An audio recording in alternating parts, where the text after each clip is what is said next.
Hey there and welcome to this video. Thank you so much for tuning in. Today I'm going to be reading you my newsletter. I'm aiming to do this every single week to keep the people out there up to speed on what I write in my newsletters. If you haven't joined the newsletter, then please join the newsletter by, subscribing to the link down below. My goal is to write a newsletter every week. What I want to do is try and supplement the newsletter with a podcast / talking expose. This is an opportunity for you to listen to what I've written rather than having to read it. The title of the newsletter is The Cost of Living Scratched Out, the Living Healthcare Crisis. And it's newsletter number 1 of 2023. Welcome to the new year. So welcome back to the newsletter and 2023.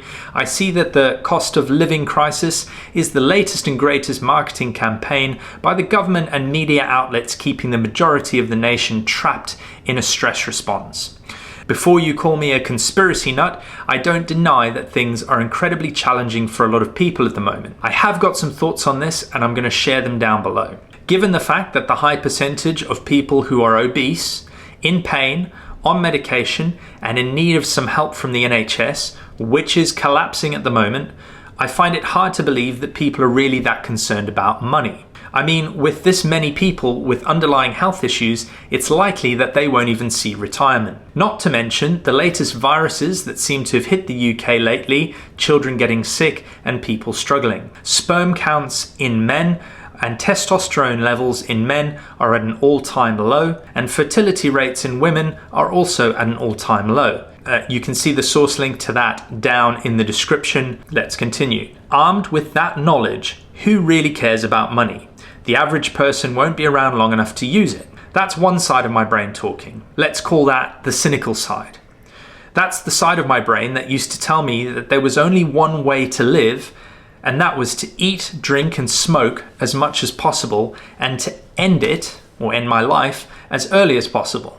Yes, I did actually think like that. What's the point in me trying to live when I couldn't pursue my dream of playing golf and getting paid millions, which is what my dream was. If you know anything about me, that was my ambition when I was growing up. Since my depressed and cynical days, I've managed to reframe my thinking about the state of the world in relation to my aspirations in life. I've spent an incredible amount of time and money on the process. When you're lying on a hospital bed after coughing up blood and nearly choking in your sleep for no apparent reason, when you visit the hospital again, need surgery, and then can't be discharged because your blood pressure is 220 over 120, when you smoke 40 a day and can't fall asleep because of the wheezing in your chest that keeps you awake, when you can no longer tie your shoelaces or walk up a flight of stairs, when you know you could die at the age of 26 from a heart attack at any moment, when you have been told that you'll never run again and you'll be in chronic pain for the rest of your life and you spend your day like a zombie on pills, then you have two choices,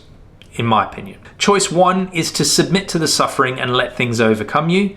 Choice number 2 is tell yourself to get up and get your proverbial shit together. I'm glad I chose to do the latter. You see, the hardest part about losing 10 stone and completely recovering from incurable chronic pain was not actually the process itself. The hardest part was conjuring up the belief that it was actually possible to do. A mentor and a coach that I worked with 2 years ago had a phrase, that people need hope to cope. I'd like to rephrase that and say people need hope to thrive. Hope is a feeling, and in the world today, we are far too sensitive and emotional to latch on to hope, simply because the positive vibes are far less exciting than reading about Harry and Meghan's latest acting charade to earn money or the latest cost of living crisis. People are addicted to drama because it takes them away from organizing their own lives. My point is simple. When you surround yourself with the right environment and you tell yourself that you will never stop pursuing health and vitality, then your life will change forever. I'm literally living proof. When I was fat, sick, and nearly dead, I was also broke and miserable and fed myself with negative energy. Today, I'm healthy, happy, and have money in the bank. I'm not a millionaire yet, but I won't be stopping anytime soon. You shouldn't either. There's a reason you're fed drugs, bad food, and negativity. It's because it helps keep the population in debt and in control. You simply can't thrive if you're addicted to the negative. Recently, I teamed up with another biomechanics practitioner from Functional Patterns, and we launched a 14-day Kickstart program. And it's been incredible to see how just in a few days, people have changed their lives. You can achieve amazing things when you put the work in. The key is doing the work.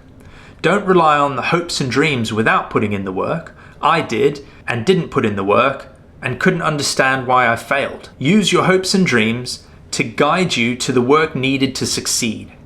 Stay strong and keep working and moving. So that's been the newsletter that I wrote yesterday. I'll send those out for people on the mailing list on a Sunday night, ready for a nice read in the evening to kind of get you pepped up and ready for the week ahead.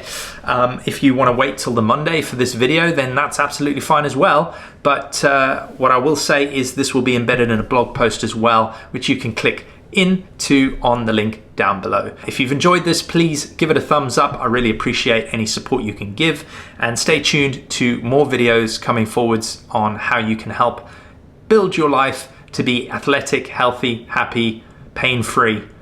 I'll catch you in the next video. Stay strong and keep moving.